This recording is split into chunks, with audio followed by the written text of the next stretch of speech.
right. Yeah. All right. Okay. Theresa Davis tonight with Sean. Theresa, are you ready? Absolutely not. Welcome, audience. Are you ready? Theresa Davis with Sean in 3, 2, 1. Begin. What's that, child? Are you asking me if I have lived a charmed life? A life of extraordinary luck where it seems that I'm protected from dangers and difficulties, often appearing to be guided by magic? Okay, so I'm standing in the bathroom with 14 children, a Tupperware container holding the dead body of a goldfish with 14 names, and I think, this is how I lose my job. That year, my second and third graders decided the class pet would be a goldfish. I am relieved I could afford to replace goldfish. The weekend before the event, Atlanta weather did what Atlanta weather does. Lots of rain and then a freeze snap. I sauntered in my classroom that Monday morning early to prepare for the week, only to find the goldfish with 14 names doing the opposite of living in that fish tank. There's a lot of swearing. There is no replacement fish. I scramble to clean the tank before the kids show up. I scoop out the fish, put them in the Tupperware, haul the tank to the porch, pump out the water, replace the water, set the pump in temperature, drop the pills they gave me to make the water fish appropriate, grab one of the extra shirts I have because I'm soaking wet, and I get back to cleaning my classroom. I lose track of time. When I get back to my desk, the fish is still dead. So I grab it, head to the bathroom, and bump into Erin. Erin is a third grader who wants to be a veterinarian but has a thing about bodily fluids and causing animals pain. She also ran for class president. She was the only candidate. Yes, she won by a landslide. Erin sees what I am holding and actually screeches, informs me that the class has to have a meeting about what to do with their best friend, the fish, with all the names. Then she scolds me by telling me that if I had flushed it without them knowing, I was being mean. I put the top back on the Tupperware.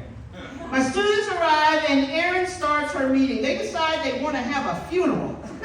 Erin's mom is still there because of all the shrieking. She calls off work because she thinks today's going to be kind of cool. The class wants to go outside to find the perfect spot to bury their best friend fish so the sun can keep it warm. I interrupt their meeting to give them a mini lesson on feral cats and the horror of dying twice. They agreed to a burial flushing. Erin has created committees.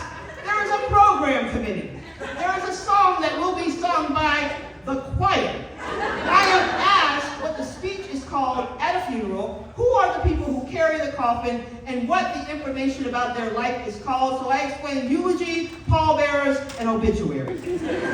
Erin's mom asked if she could provide food for the repast, and I realized that I am no longer in control. But I am fascinated. These kids are planning an event better than some people who get paid to plan events do, and they will go home later and swear they learned nothing. Parents start showing up with changes of clothes and more food, and they don't leave. The funeral is to take place at noon, so that it's over by lunchtime, and they will have the rest of the repast for the day. My classroom is packed.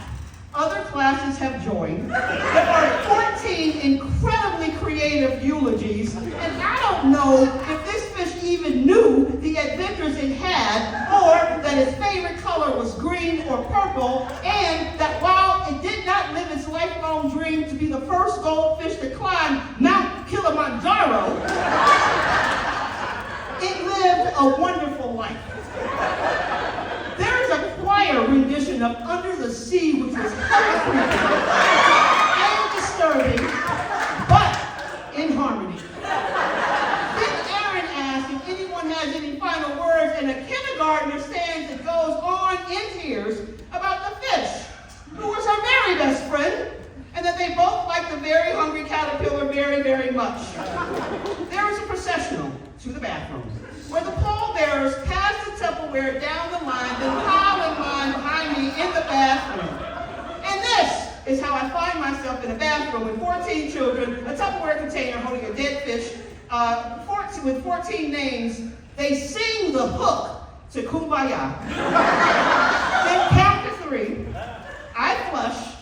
Someone says amen. We go out of the bathroom and I keep waiting for a parent to be like something. I mean, bothered, confused, outraged. You want to stage an intervention because who the fuck does a funeral curriculum? But they are chatting and laughing and smiling and hugging on me. They seem completely charmed by the entire affair. Aaron's mom makes me a plate of fried chicken, mac and cheese, and collard greens at a fucking fish's funeral. I do not lose my job. Months later, I will take my students on a reward for good behavior trip to Chuck E. Cheese. Months later, I will find myself peeling multiple students from the mouthy white dude in the Chuck E. Cheese costume who let a racial slur fall from his face too close to the ball pit, prompting my 14 feral scholars to go Lord of the Flies ape shit on him. And I think, this is when the cops come. This is when the news cameras show up. And this is actually how I lose my job. When I get back to school, I am summoned to the principal's office about the incident. Dr. Wilson laughs so hard that she has to leave the room. I do not lose my job. So yes, child, I have lived a charmed life. By the way, I ran into Erin many years later. She shrieked my name because that's how she rolls. She had done her first autopsy on a horse. She is a forensic veterinarian. And I am so fucking proud because we are charmed all around. Thank you.